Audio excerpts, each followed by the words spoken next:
विद्यार्थियों, आज हम लोग अज्ञेय की प्रसिद्ध कविता कलगी बाजरे की पर बातचीत करेंगे। इस बातचीत की शुरुआत में मैं किसी विद्वान की एक प्रसिद्ध उक्ति को या कथन को आपके सामने रखना चाहता हूँ। इस कथन से कविता को समझने में मदद मिलेगी और वो कथन है कि कविता की जैसी प्रकृति है वह कुछ भी केंद्रित नहीं रहने देती।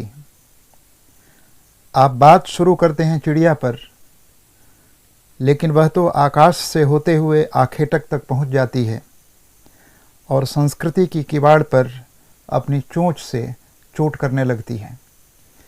मूल बात यह है कि किसी भी कविता का कोई भी केंद्रीय भाव या किसी भी कविता का कोई नियतजन्य अर्थ नहीं होता। वह अपनी अर्थ प्रक्रिया में, संप्रेषण प्रक्रिया में, अपने भावबोध में इस कदर जनतांत्रिक होती है कि उसकी एक से ज़्यादा अविश्वसनीय व्याख्याएं संभव हैं। एक दूसरा सवाल ये है कि कविता अगर एक किले की तरह है, कविता अगर एक दुर्ग की तरह है बंद, तो कविता में प्रवेश कहाँ से हो? यानी कविता का प्रवेश द्वार क्या है? कविता का प्रवेश द्वार कवि की भाषा है, कवि के विचार हैं, कवि की अनुभूति है या उसका समय है। कविता के साथ पाठकी रिश्ते का प्रस्थान बिंदु क्या है, ये बहुत महत्वपूर्ण बिंदु है, बहुत महत्वपूर्ण विषय है।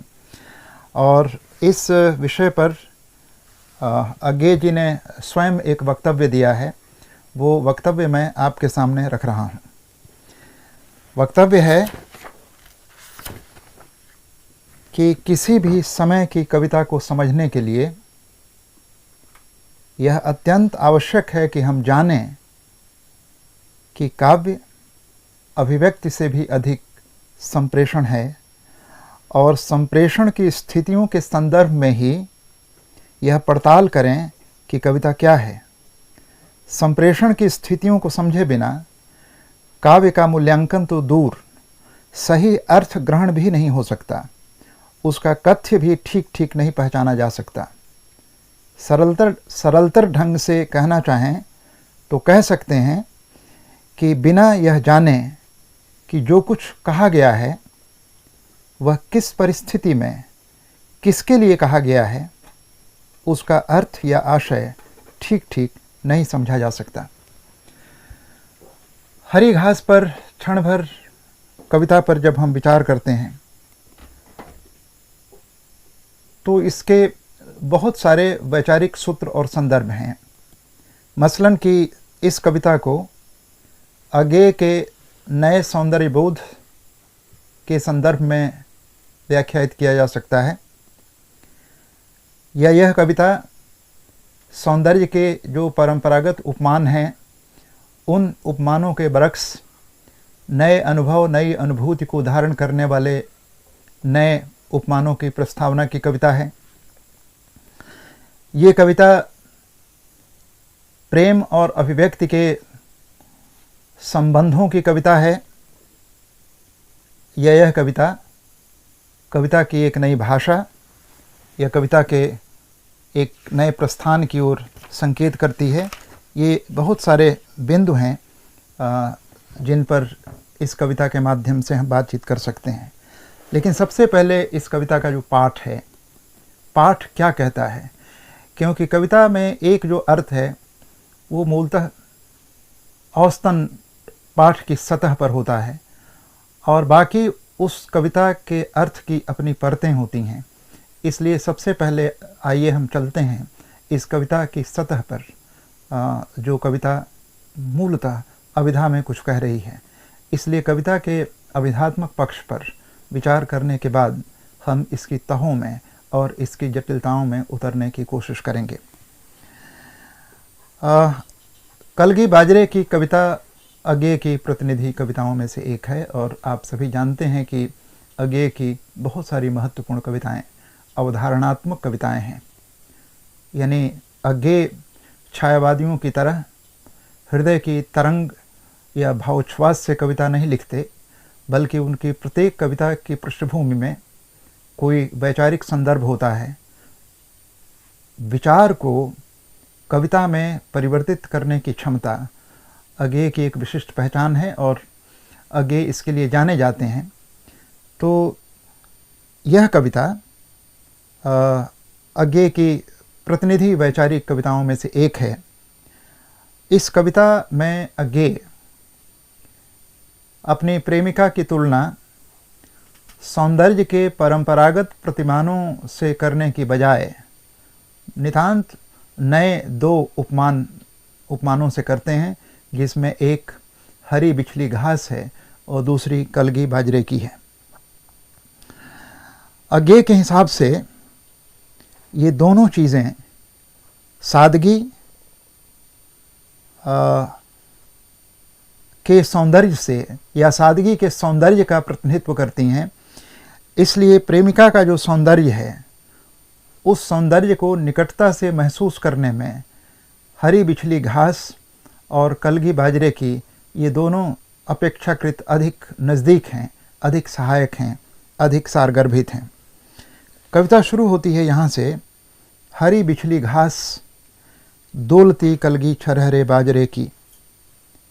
कवि अपनी प्रेमिका को हरी बिछली घास कहना चाहता है या हवा में डोलती हुई बाजरे की कलगी। ये कविता एक तरह से संवाद में चल रही है और कवि इस बात से अवगत है कि प्रेमिका का सौंदर्य बोध परंपरागत है। वह परंपरागत सौंदर्य बोध को बदलकर नए सौंदर्य बोध की प्रस्तावना करता है, क्योंकि न केवल सौंदर्य के प्रतिमान बदले हैं बल्कि संबंधों की प्रकृति में भी बदलाव आया है।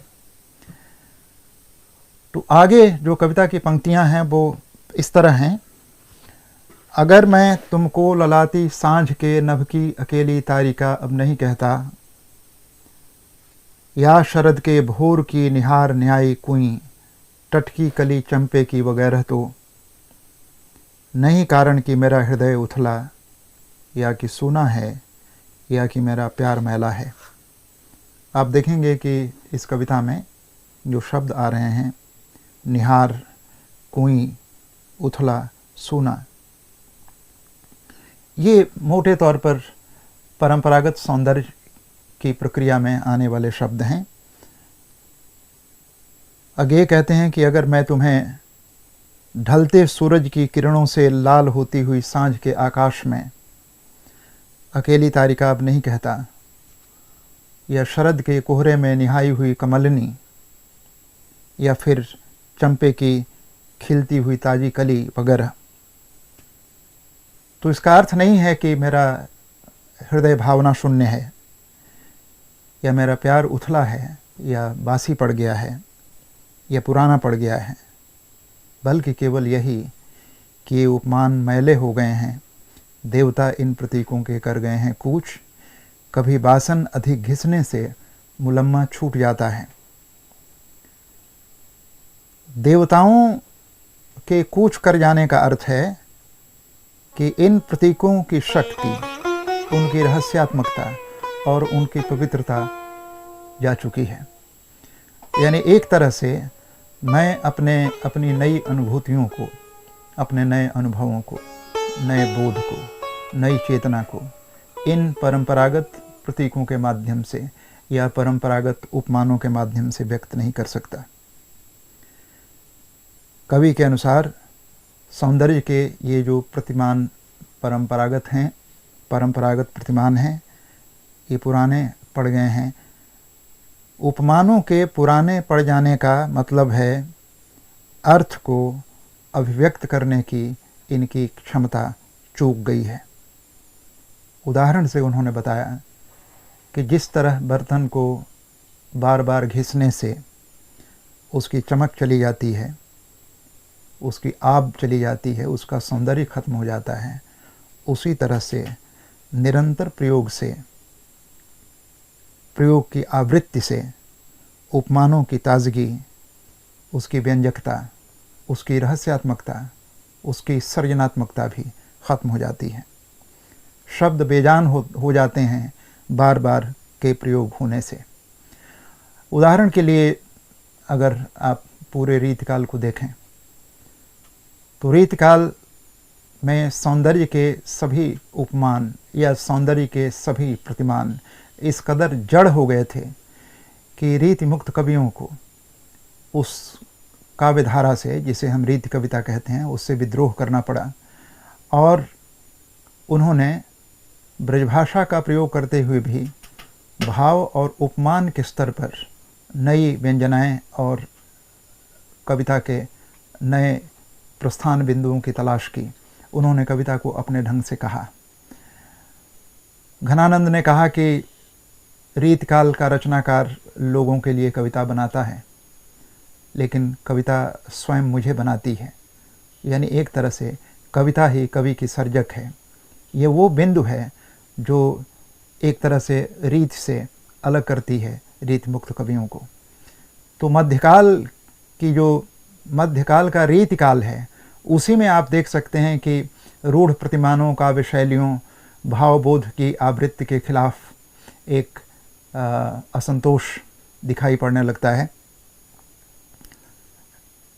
यहाँ भी आप देखते हैं कि अज्ञेय के पीछे जो पूर्ववर्ती परंपरा है, जिसमें ख़ास तौर पर छायावाद है, और छायावाद के उपमान और उसके प्रतीक और उसके बिंब में भी वो ताजगी नहीं थी।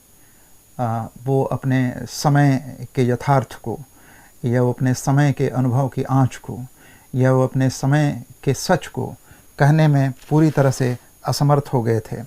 इसीलिए अज्ञेय को ये महसूस हुआ कि नए भावबोध के लिए, नई अनुभूति के लिए, मानवीय संबंधों के बनते हुए नए सच के लिए, या इतिहास के दबाव से उभरती हुई नई सच्चाइयों को रेखांकित करने के लिए ये जो परंपरागत उपमान हैं सौंदर्य के, ये पर्याप्त नहीं हैं। इनकी चमक बार बार इस्तेमाल करने के कारण ख़त्म हो गई है, इनकी ताजगी ख़त्म हो गई है, इनकी अर्थ ऊष्मा बुझ गई है। इस तरह तारा, कुमुदनी, चंपे की कली इत्यादि का सौंदर्य के उपमान और प्रतीक के रूप में इतना प्रयोग किया जा चुका है कि इनका नयापन नहीं रह गया है। इसलिए रचनाकार इस अपनी प्रेमिका की तुलना घास या बाजरे से करना चाहता है। लेकिन एक संकट ये है कि कवि नए उपमानों के माध्यम से क्या अपने अनुभव को या अपनी अनुभूति को संप्रेषित कर पाएगा, ये एक शंका है रचनाकार के मन में। और इसलिए वह पूछता है, मगर क्या तुम नहीं पहचान पाओगी, तुम्हारे रूप के तुम हो निकट हो इसी जादू के, निजी किस सहज गहरे बोध से, किस प्यार से मैं कह रहा हूँ, अगर मैं यह कहूँ बिछली घास हो तुम, लहलहाती हवा में कलगी छरह रहे बाजरे की। कई दृष्टियों से कविता का यह अंश बहुत विचारणीय और महत्वपूर्ण है। पहला बिंदु तो ये है कि संबंधों में भाषा की सजावट महत्वपूर्ण है या अनुभूति की ईमानदारी। अज्ञेय अनुभूति की ईमानदारी को भाषा की सजावट से अधिक महत्वपूर्ण मानते हैं। भाषा जब बहुत परंपरागत हो जाती है, सजावट जब बहुत व्यावसायिक हो जाती है, तो उसमें संबंधों का ताप या उसकी ताजगी नहीं रहती। अज्ञेय का मानना है कि भाषा से अधिक महत्वपूर्ण है वह भाषा जो व्यक्त नहीं है, बल्कि जो संबंधों के ताप में है, संबंधों की ऊष्मा में है, जो संबंधों के अनकहेपन में है। इसलिए संबंध की गहराई या संबंध का अनकहापन अधिक महत्वपूर्ण है एक सजी हुई भाषा में चीज़ों को कह देने के। इसलिए अज्ञेय ने कहा कि जब मैं तुम्हें हरी बिछली घास या कलगी बाजरे की कह रहा हूँ, तो ये मैं मानता हूँ कि ये परंपरागत सौंदर्य के प्रतिमान नहीं है, लेकिन मैं तुम्हें इसी रूप में महसूस करता हूँ, घास और कलगी बाजरे की तरह सहज, प्राकृतिक, अकृत्रिम। अगर मैं तुम्हें सहज, अकृत्रिम और नए सौंदर्य के प्रतिमान और प्रतीक के रूप में ग्रहण कर रहा हूँ, तो क्या यह बात तुम तक संप्रेषित नहीं होगी? क्या तुम मुझे भाषा के बजाय मेरी भावनाओं की गहराई या मेरी भावनाओं की ताजगी से संवाद नहीं कर पाओगी? ये मूल बात कहने की कोशिश आगे कर रहे हैं। इसलिए जब कहते हैं कि मैं तुम्हें हरी बिछली घास और बाजरे की कलगी कह रहा हूँ, तो तुम्हें देखना चाहिए कि मैं कितनी आत्मीयता से, कितनी निजता से, कितनी हृदय की गहराइयों से बात मैं कह रहा हूँ, कितने प्यार से मैं कह रहा हूँ। इसलिए यह जो मेरा संबोधन है, यह सौंदर्य के आयातित प्रतिमानों से संचालित या व्यवस्थित न होकर, ये मेरी अनुभूति की ऊष्मा और अनुभूति की निजता से पैदा हुआ संबोधन है। क्या मेरे इस संबोधन की नवीनता को तुम समझ नहीं पाओगे अगर मैं कहता हूँ कि तुम कलगी बाजरे की हो या हरी बिछली घास हो? मुझे लगता है कि हरी बिछली घास या कलगी बाजरे की जो आसमान की नीलिमा में हवा में नाच रही है, हवा में डोल रही है, वह तुम्हारे सौंदर्य के अधिक निकट है। तुम्हारे सौंदर्य की निकटता या तुम्हारा सौंदर्य सहजता में है, तुम्हारा सौंदर्य कृत्रिमता में नहीं। चंपे की कली हो या शरद के भोर में नहाई हुई कुमुदनी हो या सांझ के आकाश में उगा हुआ अकेला तारा हो, ये सौंदर्य के बुझे हुए प्रतिमान हैं या उपमान हैं।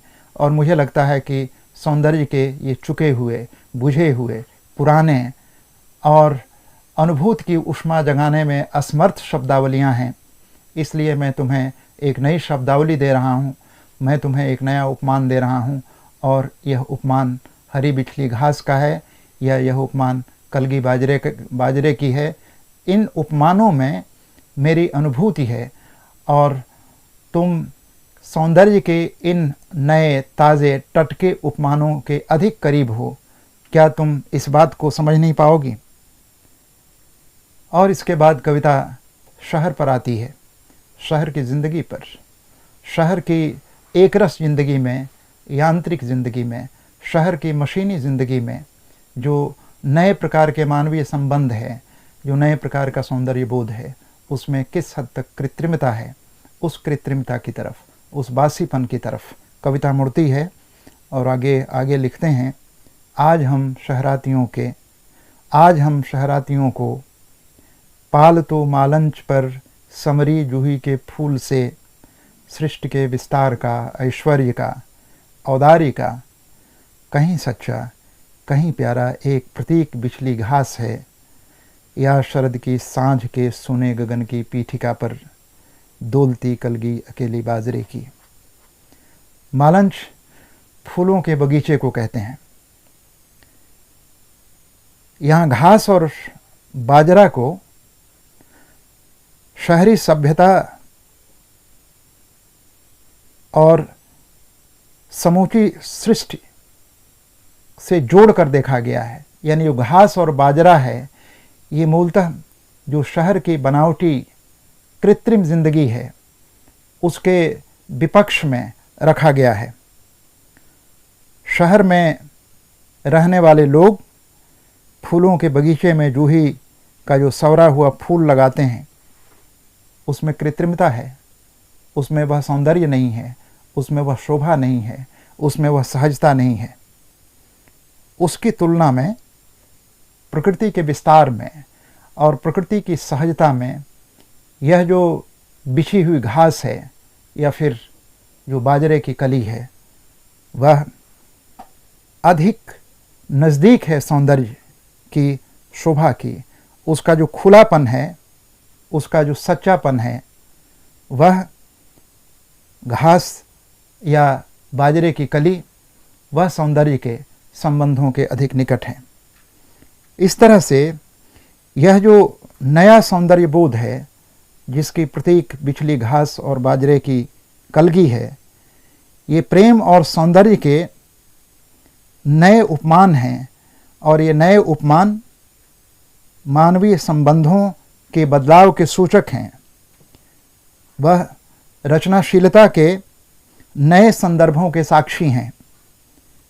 इसलिए रचनाकार कहता है कि ये जो शरद की सांझ के सुने गगन की पीठिका पर डोलती कलगी अकेले बाजरे की है, या फिर जो बिछली घास है, यह संबंधों के, सौंदर्य के और आत्मीयता के अधिक नज़दीक है।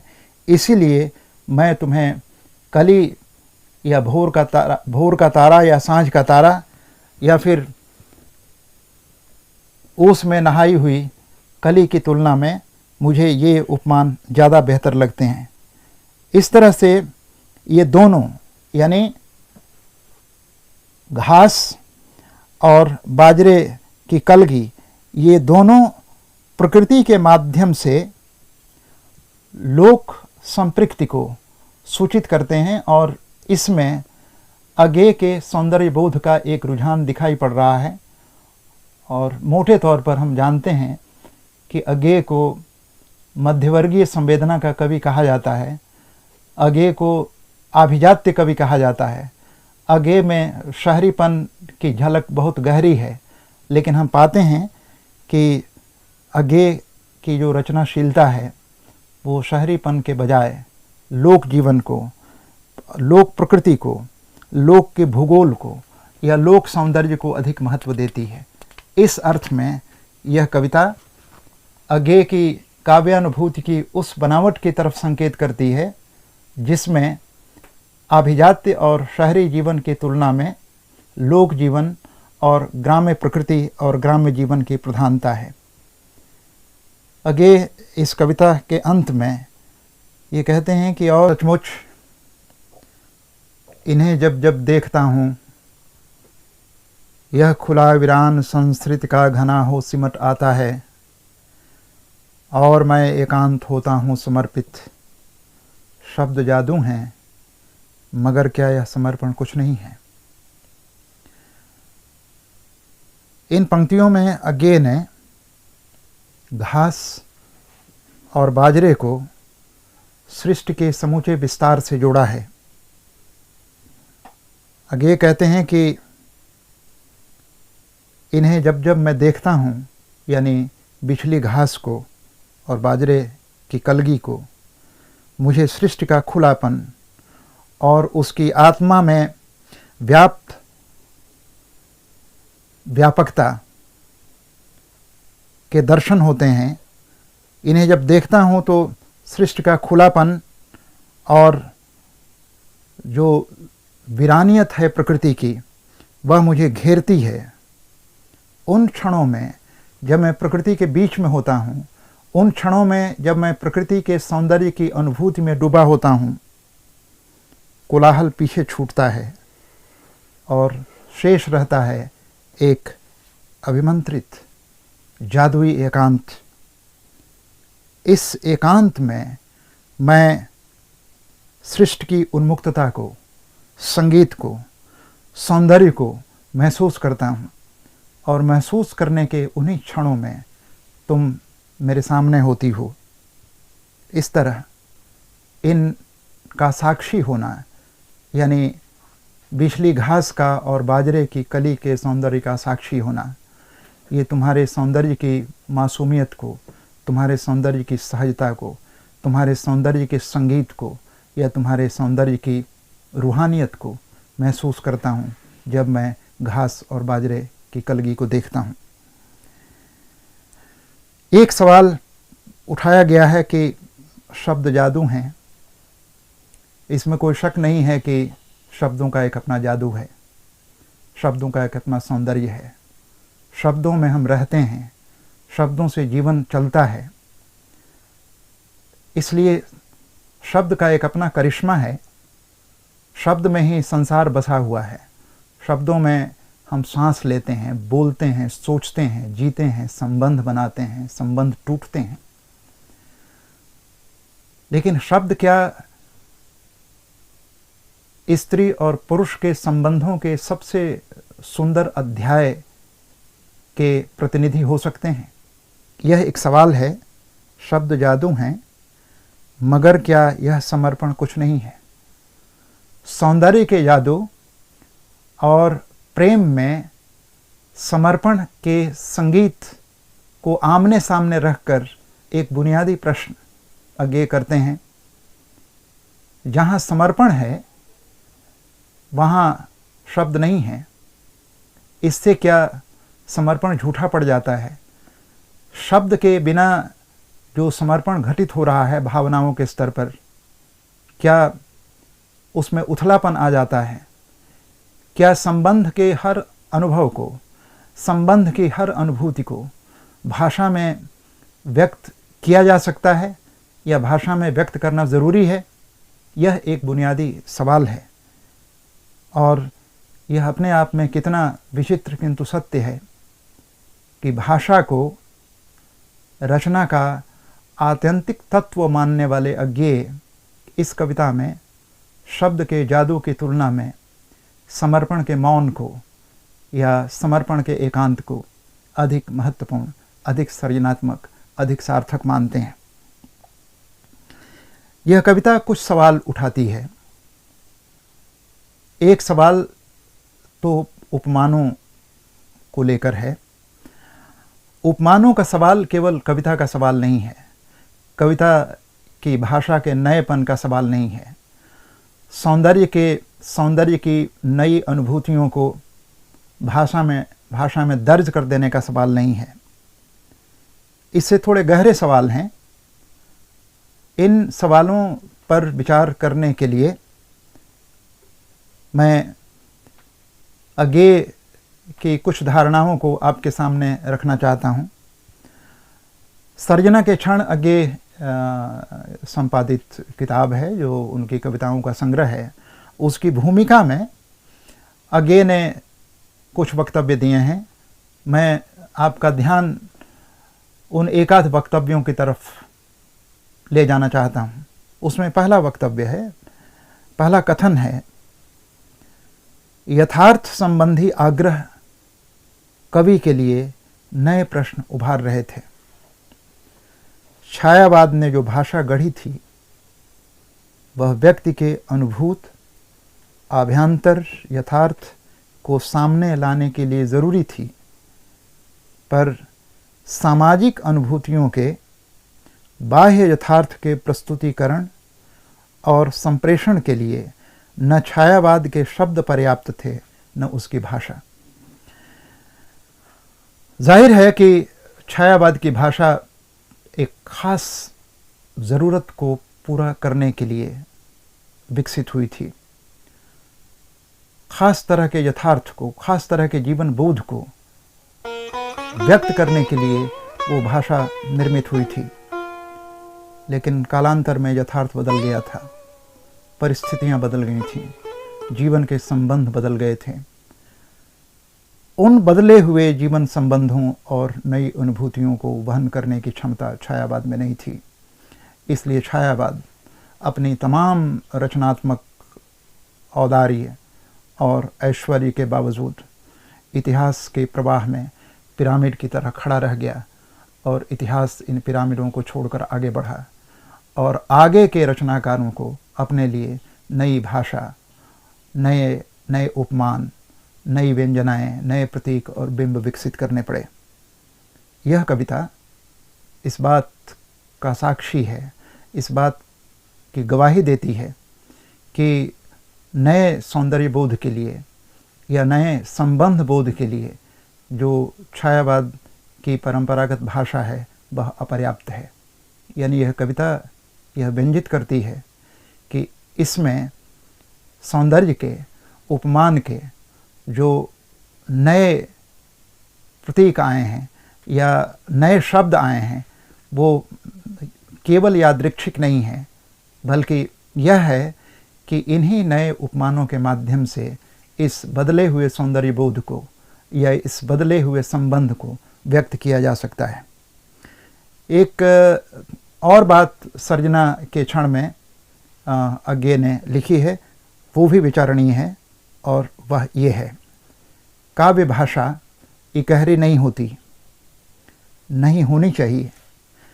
काव्य भाषा मुहावरे और समय से बंधने के बजाय उसका विस्तार करती है। कवि का यथार्थ भी सतही और इकहरा नहीं होता, नहीं होना चाहिए। यह कविता भी काव्य भाषा और काव्य मुहावरे का विस्तार करती है, और एक तरह से जो उपलब्ध है, जो परंपरागत है, उस उपलब्ध और परंपरागत उपमानों के प्रति अवज्ञा न रखते हुए भी यह सिद्ध करती है और इस पर बल देती है कि नए उपमानों की ज़रूरत है, क्योंकि पुराने उपमानों की ऊष्मा खत्म हो गई है। इन नए उपमानों के माध्यम से ही प्रेम के अनुभव को, या मानवीय संबंधों को, या समय के सच को सर्जना के धरातल पर दर्ज किया जा सकता है। यह कविता के नए भाषा संसार और नए संबंध बोध की तरफ इशारा करती है। इसीलिए कलगी बाजरे की कविता केवल प्रेम कविता या सौंदर्य का बयान करने वाली कविता नहीं है, बल्कि उसमें छायावदोत्तर जीवन दर्शन का बहुत गहरा प्रभाव है। धन्यवाद।